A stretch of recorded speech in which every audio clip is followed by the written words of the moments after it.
Friend, स्वागत है आपका अपने चैनल पर। आज हम एक महत्वपूर्ण टॉपिक के बारे में बात करने जा रहे हैं, वो है जनगणना। जनगणना से हर परीक्षा में कुछ ना कुछ सवाल पूछे जाते हैं।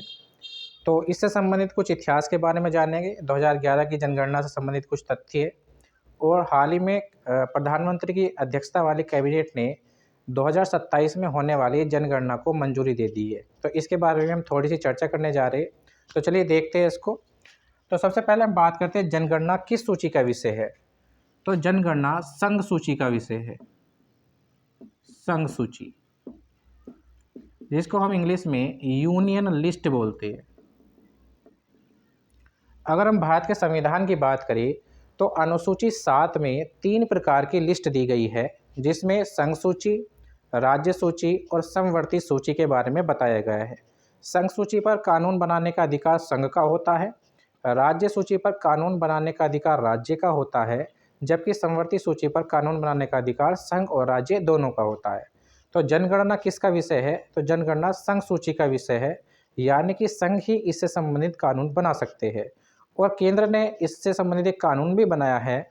उस कानून का नाम है जनगणना अधिनियम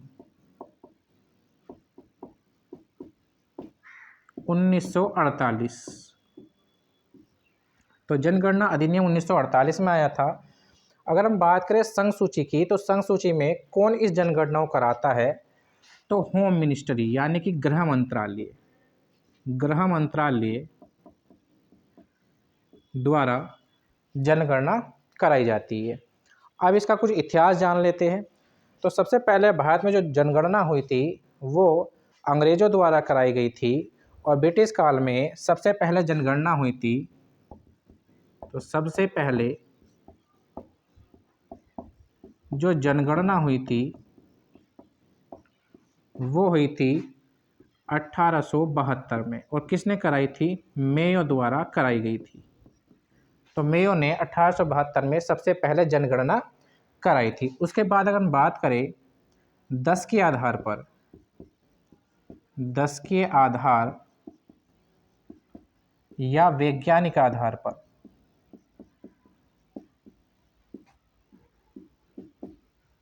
तो 10 के आधार या वैज्ञानिक आधार पर सबसे पहले जो जनगणना कराई थी वो 1881 में कराई थी और रेपन द्वारा कराई गई थी।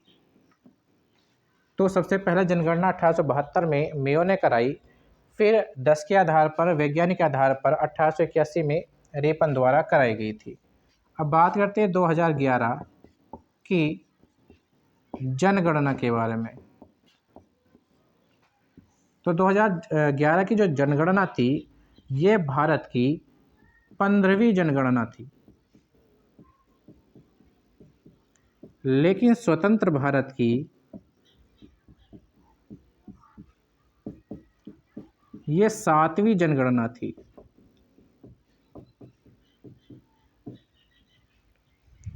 तो 2011 की जो जनगणना थी वो 15वीं जनगणना थी, लेकिन स्वतंत्र भारत की ये 7वीं प्रकार की जनगणना थी। अगर बात करें 2011 की जो जनगणना हुई थी उसके आयुक्त कौन थे? तो इसके आयुक्त थे सी चंद्रमौली।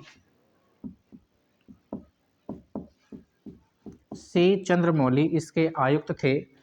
इसकी थीम की बात करें तो इसकी थीम थी आवर सेंसस आवर फ्यूचर। और साथ ही बात करें इसके शुभंकर की, तो इसका शुभंकर था प्रगणक शिक्षिका।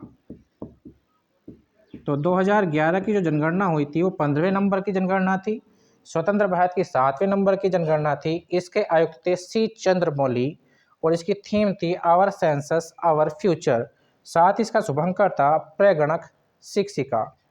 आगे अगर हम इसकी बात करें तो 2011 की जो जनगणना हुई थी उसके जो आयुक्त हुए सी चंद्रमौली हुए, लेकिन स्वतंत्र भारत के या पहले आयुक्त कौन थे जिन्होंने जनगणना कराई थी? तो पहले आयुक्त हुए थे भारत के, वो थे WC प्लाउडोन या प्लाउडेन। तो WC प्लाउडेन भारत के पहले जनगणना आयुक्त बने।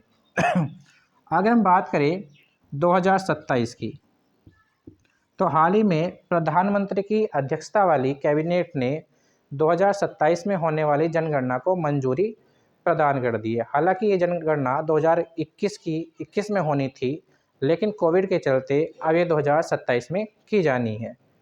तो प्रधानमंत्री की अध्यक्षता वाली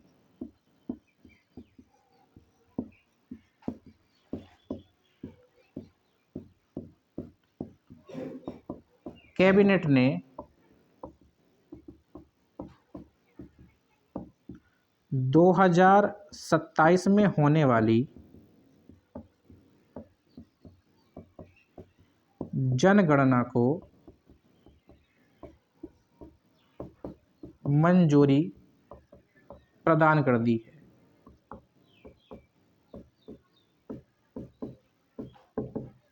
अब बात करते हैं इसके बजट की। तो इसका जो बजट रखा गया है वो रखा गया है 11,718 करोड़ रुपए।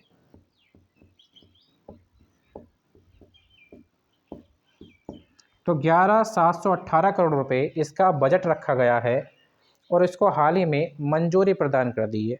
एक बात और देख लेते हैं हम, अगर हम बात करें 1881 से लेके 1931 तक, तो ये काल ब्रिटिश काल रहा है और इस काल में जातिगत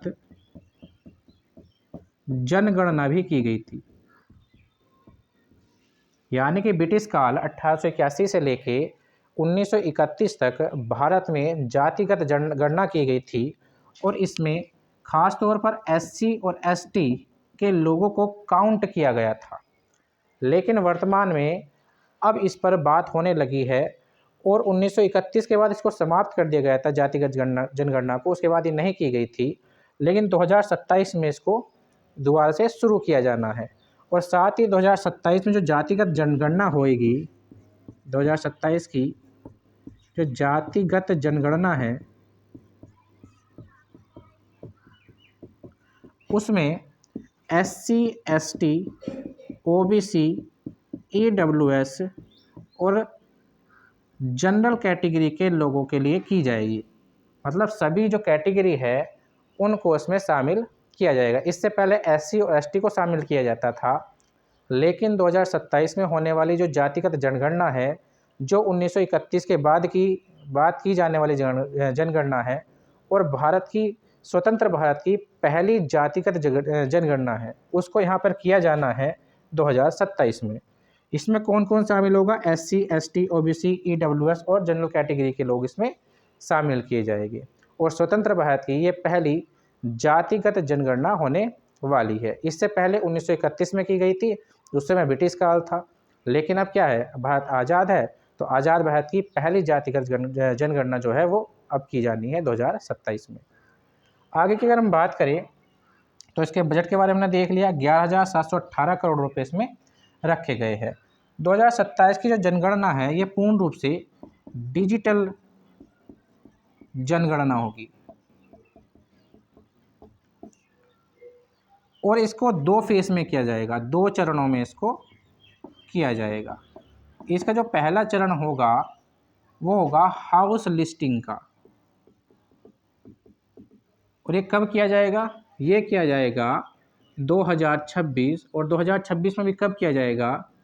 अप्रैल से लेके सितंबर तक। जबकि इसका तो दूसरा चरण होगा वो 2027 में होगा और ये फरवरी में शुरू किया जाएगा।